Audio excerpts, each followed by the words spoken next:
کون سے لوگ اللہ کی ہدایت پر ہیں؟ بسم اللہ الرحمن الرحیم۔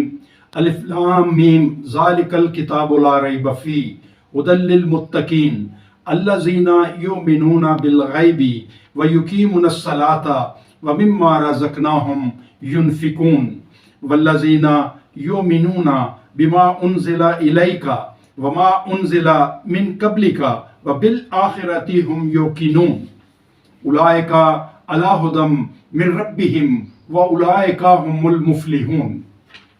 سورہ البقرہ آیت نمبر 1 to 5، اس میں اللہ پاک فرما رہا ہے الف لام میم، یہ اللہ کی کتاب ہے، نہیں کوئی شک اس کے کتاب الہی ہونے میں۔ ہدایت ہے اللہ سے ڈرنے والوں کے لیے جو ایمان لاتے ہیں غیب پر اور قائم کرتے ہیں نماز، اور اس میں سے جو رزق ہم نے انہیں دیا ہے خرچ کرتے ہیں، اور وہ جو ایمان لاتے ہیں اس پر جو نازل کیا گیا ہے تم پر، اور اس پر جو نازل کیا گیا تم سے پہلے، اور آخرت پر بھی وہ یقین رکھتے ہیں۔